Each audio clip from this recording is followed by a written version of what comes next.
Good evening, everybody, and welcome to another edition of the Sports Exchange. My name is Scott Morgan, Roth Motor City Madmouth, along with my co-host with an S, Mel Farr Jr. and Rick Curti. How you guys doing tonight?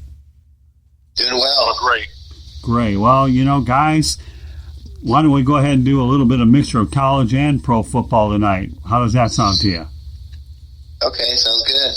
All right, Sounds good. We're going to lead off with NCAA President Mark Emmert says you can't have college sports without colleges open. All right, Mel, you played college football. Is he right? Yeah, because athletes are student athletes. They're students first, athletes second. So the kids aren't on campus going to class, then unfortunately, you really can't have football because they're students, they're people too, and they deserve to be protected just like the rest of the student body. We know that college football is a big business, but they have to put the health of the athletes in front of the money. So there's no question about it. If kids aren't on campus, you can't have college football. Go on, Rick. Yeah, I agree. You have to have colleges open, have college football, because if you don't have the colleges open and the stadiums are there, how can you have college football? So, it's kind of pretty common sense right there. So I agree. College football and NFL are in jeopardy this season because of COVID-19. So I totally agree with them. Not much I agree with with the president sometimes, but on there he's dead right. You have to have the campuses open, because if you don't, you can't have any football, and you can't have any people coming to the game. So he's right. He's absolutely correct. Okay, well, very good. All right, well, then we'll move on to our next subject, okay? And, Mel, this is a conference you're all too familiar with, the Pac-12. They're discussing the probability of an all-conference regular season. What are your thoughts about an all-conference regular season without non-conference? Without non-conference, Yeah. I think that would hurt the Pac-12 for them to do that, because they're already kind of viewed as a weak conference, the Power Five. I know back, when I was playing, we played everybody every year, but there, it was a Pac-10 back then, Right. and we'd have 3 non-conference games. But I don't think that would be good. I don't think that would bode well. I understand the reasoning behind it, and it's always good to play everybody in your conference every year as a player to have that opportunity, but from a national standpoint, having an opportunity to compete for national championships, I don't think that's a good idea. All right, Rick. Yeah, I totally agree. It's already been viewed as weak by people, and it's just going to be more watered down again. Doesn't sound like any fun.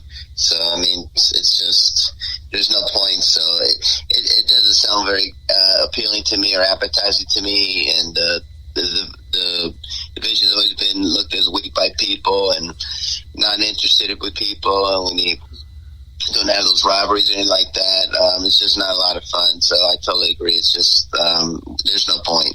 All right, I'm going to backtrack real quick on Emmert. And I think we have a majority of 3.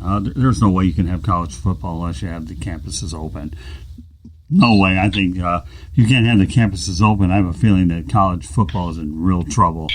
And I think part of the NFL schedule, especially at the beginning, where they'll probably play on Saturdays if colleges aren't open, I think is inevitable. As for this particular subject, I'll take it to Conference USA, okay? My alma mater, USF, is on the road against FAU. So you know darn well I want to see that matchup between Jim Leavitt, who's an assistant coach, and Willie Taggart take on FAU. And then you have Glenn Spencer there. So, people ask me, who would you root for? Well, quietly, I would be rooting for my alma mater because after all, I got the ring. But I have some compassion for FAU because I've been working with them for the better part since 2007. So, I think that you do definitely need a non-conference, especially, again, I'm bringing it home here with FAU football and USF football. This is a great rivalry between these two schools. It really is. So, any thoughts about that rivalry now that I'm talking about it? Pardon me? Any thoughts about that rivalry now that I'm talking about it? FAU USF? I'm not real familiar with that rivalry. So I couldn't speak on something that I'm not very familiar with. But like other people who are who live in the state of Florida, right? I'm sure they're very, very passionate about that rivalry, yeah, and would like to continue to see that game happen. Well, I will say this, whether anybody knows much about it or not, you do have two schools. I got to tell you something interesting. When I made my choice to go to USF, FAU was not as established as USF, which is why I went there.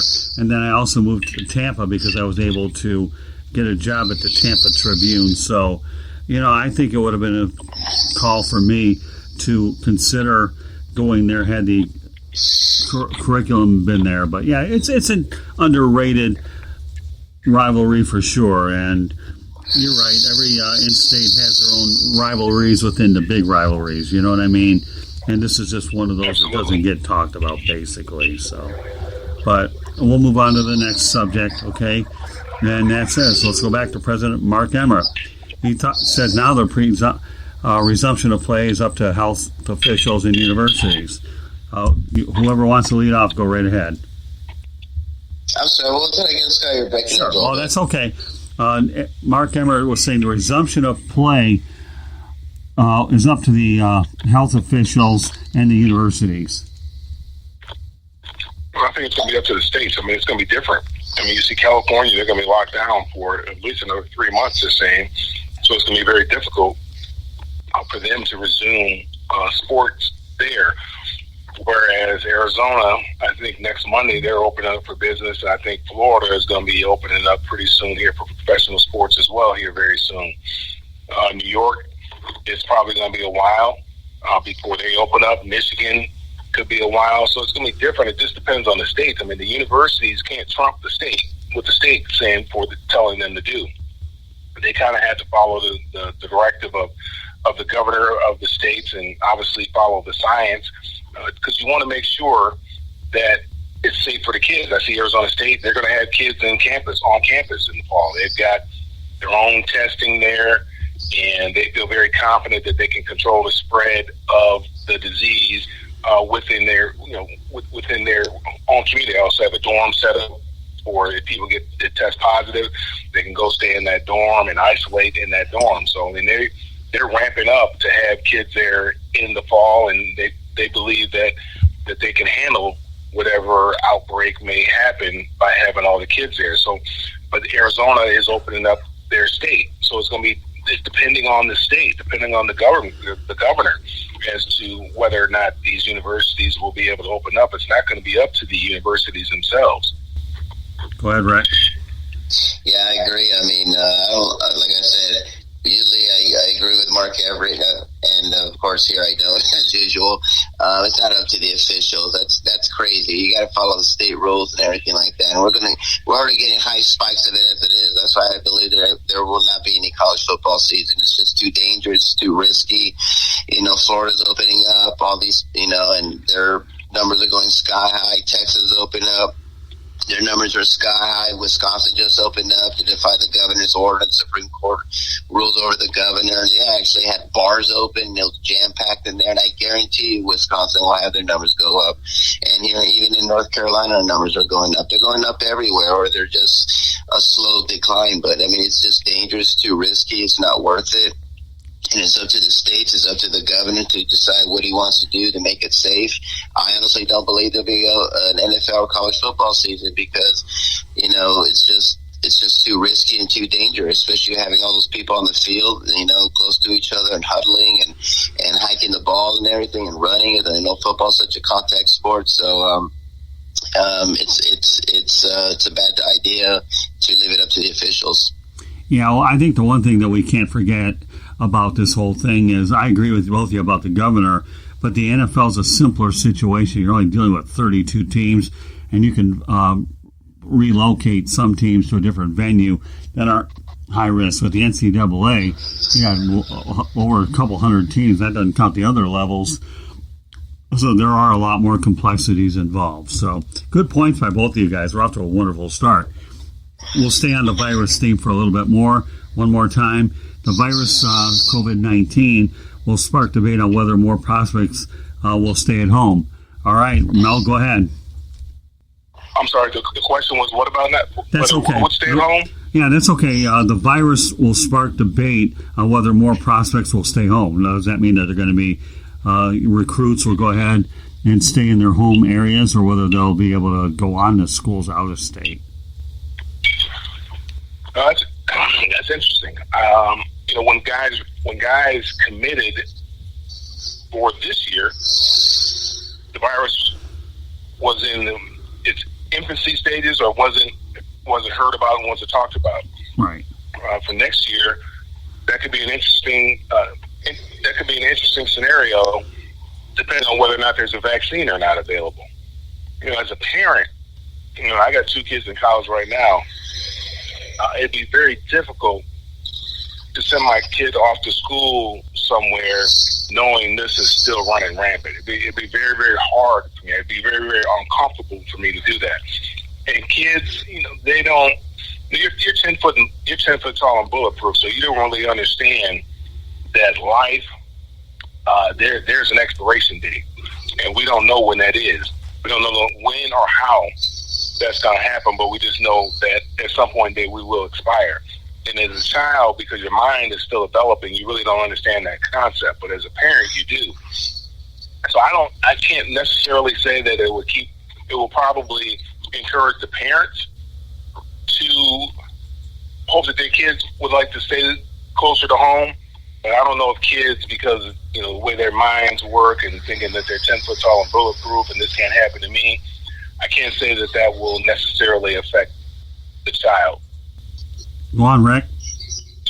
Yeah, it's, when I was that age, I thought I could do anything, and I was bulletproof, and I could, it didn't matter. And this thing is so unprecedented, probably someone that hopefully we'll never see in our lifetime again. It's all about safety. It's all about safety. It's all about people not getting sick. It's all about people not getting exposed, and hopefully people, will die. And it's just too risky right now. So they just, like I said, I just don't believe there's going to be any kind of season at all, whether it's football, basketball, whatever. It's just, this thing is just absolutely paralyzed us and taking control of our country. It's taking control of our world. So it's just a very unfortunate, very sad thing. And I feel so sorry for a lot of these young kids today that are graduating. One of my friends, his son graduated. He's a senior, didn't have a senior game, didn't have a dance, didn't have a graduation, didn't have anything. So I understand when I was that age, I don't care if there's what's out there. I'm going to go, live or die, whatever. But you cannot do that, and it's just not safe. So, it's just it's unfortunate for everyone. Yeah, I think this is a TBD. Like you said, and I'll go with Mel. Okay, depends on what vaccines are available, and then you proceed from there. Right now, whoever's committed is committed, so you can't see the NCAA allowing them to transfer based on what we call a silent enemy. You know what I mean? But yeah, so it certainly could spark debate down the line whether or not that indeed does play out. But there's some unknown variables, and yes, the word unprecedented is a word I never used a whole lot. But once my sister-in-law Marie brought it up, it's probably been engraved in my head. So you guys are both on target with that one as well. I like it when we agree on simple subjects, because you know what? That all means that there's a whole lot of common sense in there. And again, there's certain little things that we bring up that we want to give people some things to think about. So with that said, let's go on to the NFL. Fox is experimenting with adding crowd noise to virtual fans to the broadcast. So once again, I give Fox a lot of credit for thinking outside the box. Mel? Want me to? Yeah, okay. That's I guess I don't know how that's going to work for the players. So they're going to add crowd noise to the stadium, or they're just adding it to the television broadcast. Wow. I didn't read that article. Well, that's okay. It could have. You know what? All I'll say is this: with Fox, they're capable of anything, and they're putting a lot of time and thought into it. Whether it's on the net, they leave their engineers and producers to figure out where it's going to go. And I wouldn't be surprised to see the PA announcers add the crowd noise to it. Is what my thinking is, that it's a team's responsibility to put it in the Stadium and, of course, Fox will do whatever it's got to do. I mean, you've got a lot of creative engineers. So, again, they're trying to give the fan experience, but, boy, this is a tough one. So what are your thoughts about that, Mel? Well, for the TV viewer, that's probably fine, but for the players, that's going to be different. And obviously for ownership, that's going to be different as well, because they're going to lose a lot of revenue by just having television-only games. I mean, a lot of their revenue comes from the television contracts that they have, but they also get a lot of revenue from the ticket sales that they have and the concession sales, the merchandise sales, all those kind of things that they're going to be missing out because of not having fans in the stands. It's going to be different. And I'm kind of going, as we get further and further along, I'm kind of siding with Rick, because he's been saying all along that he doesn't think there's going to be a football season or any kind of sports going on in the fall. And as we kind of keep moving along here, keep chugging along, it's kind of looking more and more like that it's going to be very, very difficult, especially when we don't have a national plan about how to deal with this, when you have every state kind of just doing what they want to do. It's going to be extremely difficult to have any type of professional sports going on. You got Arizona saying, hey, go ahead, guys, you guys can play. You got Florida doing one thing, New York saying we're not going to probably do anything to, we'll revisit that in September, because it's been hard hit. California, we don't know when they're going to open up, but we do know that the California state universities, they're going to have virtual learning in the fall. They're not going to have kids on campus, and that's the largest largest school in the country, largest school group in the country, college system in the country. So it's going to be very difficult, and I'm kind of siding more and more as we've had these conversations, and I've had an opportunity to think about it a little bit more, and I've heard Rick, he's been consistent that saying that I don't think we ain't going to have it. We aren't going to have it. The more and more we talk about it, the more and more difficult it's going to be to pull it off, in my opinion. Well, no, that's okay. That's fair. Now, one thing I've heard recently in the news is that some stadiums, the governors will probably let about maybe 20 to 30%. They're not going to have packed stadiums this year. They'll probably reduce the capacity by at least 50%, if not more than that, to bring some fans in there. But then you have another thing going on is what fans will be allowed. Are they going to give those? Are you going to give them to the season ticket holders, which I think would be the right move? The season ticket holders should be rewarded for their. I think what I should say is the season ticket holders should be rewarded if indeed they only have, say, the stadium's 50% or less. So that's one thing that's been bannered around all week. Rick, what do you want to say about this one? Well, they actually have been experimenting with this idea for quite a while. They've been looking at baseball in South Korea. I think that's the only thing that we were able to watch on ESPN, but it comes on like at midnight or 1 o'clock in the morning. But South Korea baseball has been very, very popular. People have been dying to watch something, and it's been taken on been popular here in the United States. I didn't even know South Korea had their own baseball league, but apparently they do. They've been putting in like crowd noise. They've actually put in like cutouts of fans into the seats to make it look like there's fans out there. So I can see where they're getting that idea from.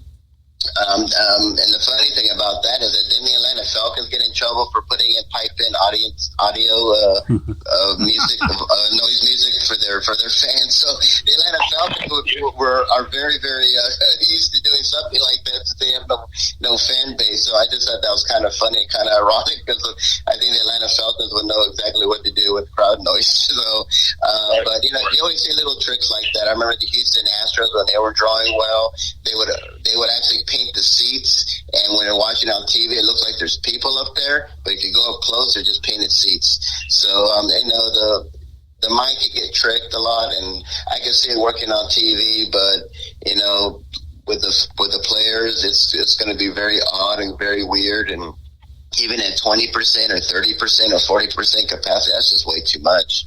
I mean, they have to play with no fans or just not have a season at all. And I've been sticking with just canceling the whole season in general, just because it's just so risky. But these owners, I hate to say this, are so greedy. And it's always about money. So we'll just see what happens. But right now, as we go further and further along, and I guarantee you numbers will get higher. And I mean, those are just the ones that are confirmed. We don't even know which ones are not confirmed right now. So I just think it's just way, way, way too risky. But that's just me. Well, Mel, you're an Atlanta Falcons guy. Nobody ought to know it better than you. Right, buddy? Right, Mel? Was it, Scott? Yeah, you're an Atlanta Falcons person. That's your neck of the woods. What do you think about what Rick just said? Yeah, well, I mean, he was right. I mean, Atlanta did get caught for piping in crowd noise.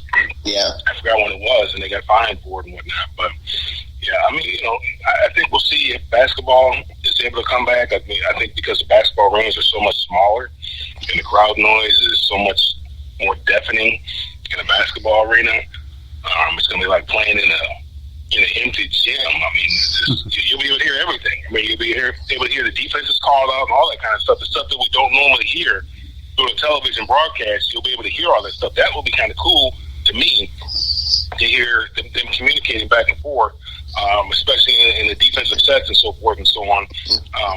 But, again, that's if it happens, so we shall see. Well, my verdict is nobody's going to get fined for pumping in crowd noise this time. So I guess it's help them. I suppose, Mel, that's the easy way to handle it, right? Nobody's getting fined for piping in noise this time? No, nobody's going to get fined this time. No. All right. Well, we got two more topics to go, and then we get to go ahead and talk about ourselves. So Tampa Bay Bucs QB coach says Tampa will run Bruce Arians' offense with a Tom Brady influence. Are you guys surprised? No, not surprised at all. No. I mean, that's why they got Tom Brady, and, that's the reason why they got him. He's the man there. He's the legend. And, we'll see how long they have him. They'll only have him for a short period of time. So, I mean, they're paying him a lot of money. They got all this, publicity on him. So it'd be kind of very dumb if they didn't. So they have to do it, And I think Tom Brady has something to prove. He wants to show people that I'm the one that made the Patriots successful, not Bill Belichick. And I'm going to show everybody. You think I'm deteriorating? You think I'm not good anymore? I'll show you next season, or show you if we have a season that I'm not deteriorating and that I'm still a great quarterback. So it's going to be interesting. But yeah, that's a no-brainer right there. Okay, Mel, what do you think, partner?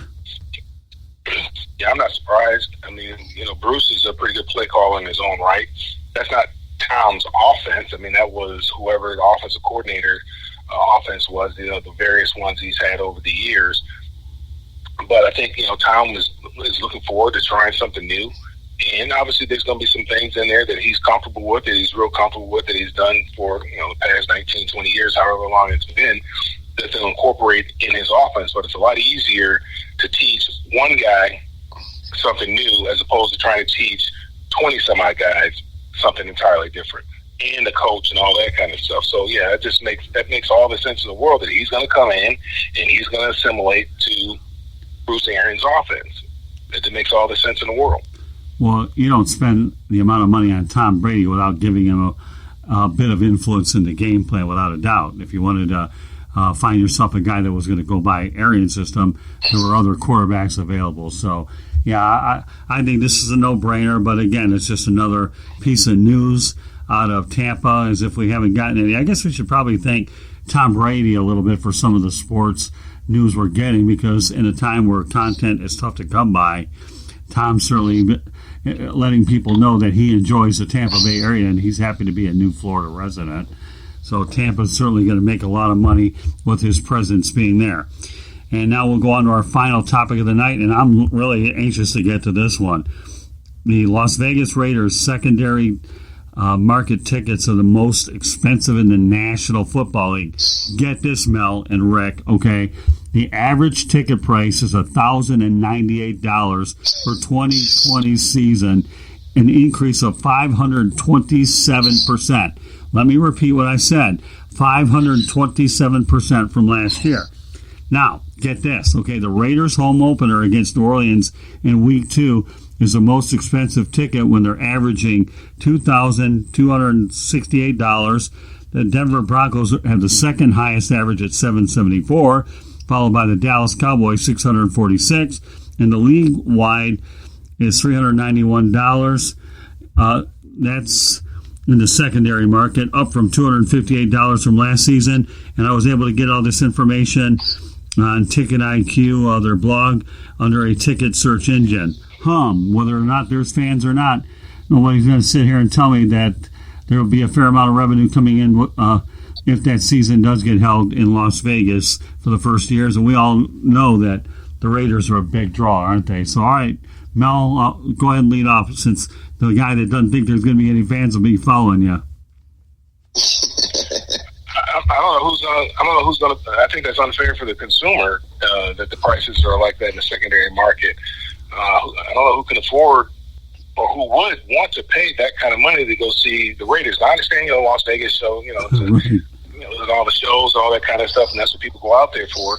But if we're talking about, unless people are planning on going out there and spend the weekend in Vegas, do some gambling, and catch a Raider game, those are the tickets. That's the ticket price for the people in the state of Nevada, and obviously some Raider fans who are probably still left there in Southern California to come over and watch the game. And I think that's unfortunate that the prices are like that for that. I think the secondary market is taking advantage of it because they got a brand new stadium. It's their first year in Las Vegas. They're probably gonna have some folks coming down from Oakland and whatnot, right? Getting some tickets and different things. And I think they're taking advantage of the fan. And I think that's terrible. Oh, I agree with that. Go ahead, Rick. And I don't think the Raiders receive any of that secondary market income. No. I don't think they receive any revenue from that. So I don't think that's good for the fans, and it's not good for the Raiders either. Well, that's true. I couldn't agree with you more, but let me tell you, there's scavengers out there, and if they can find a way to take advantage of it, indeed, that's what they're going to do. So, but Mel, I agree with you 1,000% on that. I think taking advantage of the fan on the secondary market is what it is. I hate to say this, guys. The only way I'd go to a game anymore is if I have a press credential, or I'll stay at home or go to a sports bar, but that's because I'm in a different realm altogether. All right, Rick, since you don't think there should be fans in there, why don't you go ahead and chime in on this one? Yeah, this is kind of disgusting, man. I'm so embarrassed for Mark Davis. I'm embarrassed for the NFL for allowing this price gouging that they're doing. I know you have to make money, but, you need to be fair, and this is not being fair. This is just being corrupt. And, they're a new stadium, new team, new state, new city, and, give something to the fans, upping it, but 500% is just ridiculous. I've never heard of such a huge increase like that. We all know that NFL ticket sales go up every year. They're going to go up here with the Panthers as well, and people will pay for it. You got to be a millionaire now to go to an NFL game. It's like planning for a vacation. The tickets are already outrageous as it is, and this is even more outrageous. And good luck to them if they can pull it off. I guess good luck. But I just think it's a bad idea, and a bad idea for especially for a state that's never had it's so brand new to professional sports. Now they got the hockey, now they got the NFL, and I'm sure they're looking forward to it. And when they saw those ticket sale prices, they're probably like, "You got to be kidding me!" So it's just unfortunate for the people in Las Vegas. So I don't like it at all. Well, I'm sure you're not alone. I agree with you 1,000%. Again, that I don't think it's fair, but let's not kid yourself. Anytime you have a new team in the area, and Vegas is what it is, I guess you could say I'm not surprised, but not necessarily agree with it altogether. So, well, guys, we got through 7 great topics. We're doing well, so that just means more time to let people know how they can get a hold of you. We're going to let Rick lead off, and then I'll go to Mel, and then we'll talk about what we have on the network and what we have coming up later on tonight. Okay, Mr. Curti, go ahead. Take off. Well, you can always contact me on our website at www.charlottebats.com. Our email address is cltbatsbaseball@gmail.com. I'm also on Facebook. We have a Facebook group page called Charlotte MLB, and we also have another one called Charlotte Bats Baseball. We're also on Instagram as Charlotte Bats. I'm also on Twitter as Charlotte Bats Baseball. I'm also on LinkedIn under Rick Curti. And if you have any comments or questions, it's cltbatsbaseball@gmail.com, and you can contact me through any of those social media avenues. And not only that, Rick's been a longtime member of the South Florida Tribune. He's a most valuable person in a lot of things that we ask him to do, whether it's come on the air and help us in social media. So, Rick, we appreciate you having you. And, of course, Mel Farr and I go back, just like you, Rick, to our days on WEI Network with Peter Ween, and we've remained close since, and I'm proud of the relationship. Mel, being with you, you're a class act, and with my wife, Candy, and I were glad to meet you out in Atlanta. So now that I've given you the old build-up, why don't you go ahead and talk about what you represent? Yeah, I can be reached on Facebook, Instagram, LinkedIn, Twitter, all at Mel Farr Jr. And my email address is melfarjr@gmail.com. And you can check out and see what we're doing at melfar.org as far as the things that we're doing with our foundation and the things that we're doing for kids. So the email address is melfarjr@gmail.com. All the social media is Melfar Jr. And again, our foundation is melfar.org. Right, and tell people what you do in terms of the Detroit and Atlanta things, what you're trying to accomplish with that. I know that you have chance for people. This is a good opportunity. Well, what we do is we're not trying to reinvent the wheel. We're just trying to give some kids some opportunities that might otherwise not get them. Kids, there's a lot of money out there available, and kids think if they don't go to a D1 school that they aren't able to play football, or they can't play football, or they can't go to school and get a scholarship and play football, and that's not true. So what we do is, for kids who did not receive a Division I scholarship grant and aid, we have a camp, and they're all over the country, but my brother and I do the ones here in Atlanta, and we do one in Detroit. We have a camp for kids that did not receive that scholarship, that they have an opportunity to display their talents in front of Division II, Division III, and NAIA schools. And, the rewarding thing is when parents come up to you afterwards, or the kids come up to you afterwards and talk about, I got my first offer. The parents say, yeah, my kids got an offer. They're going to schedule a visit such and such time to go to this particular school. Thank you so much for doing this.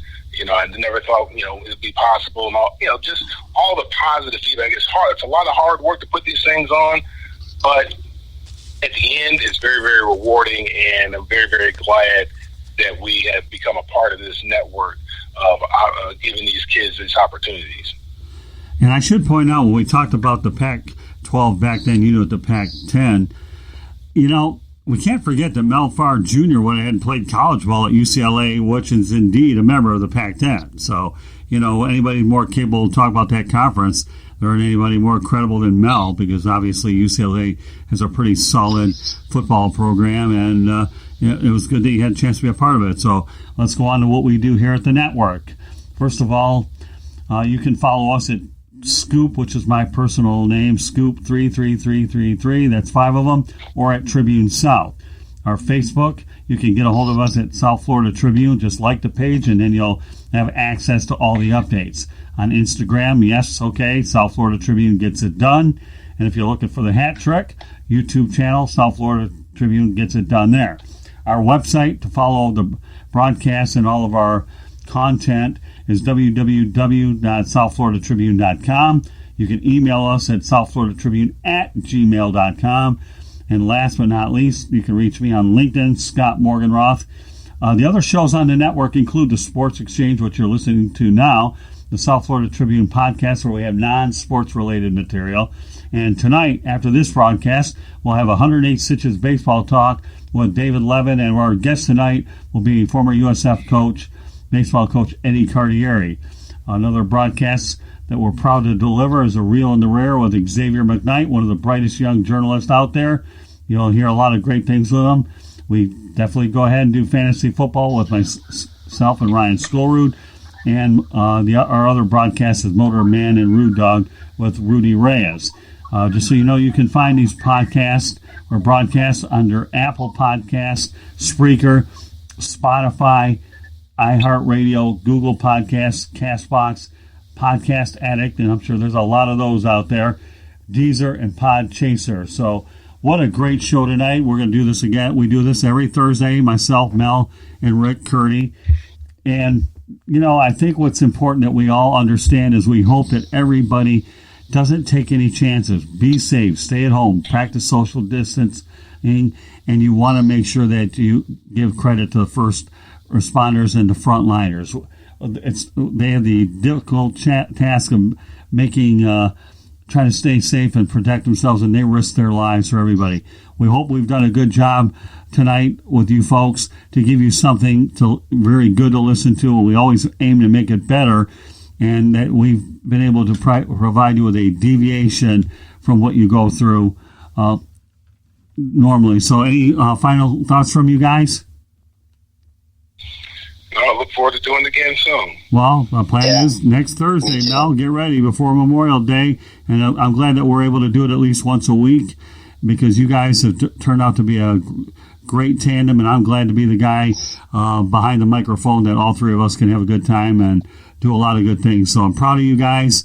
And once again, though, on behalf of Mel Farr Jr., Rick Curti, my name is Scott Morgan. They're off the Motor City Manwealth. Hoping that you can join us tonight after the broadcast and next week. So good evening, everybody, and have a safe weekend. Bye-bye.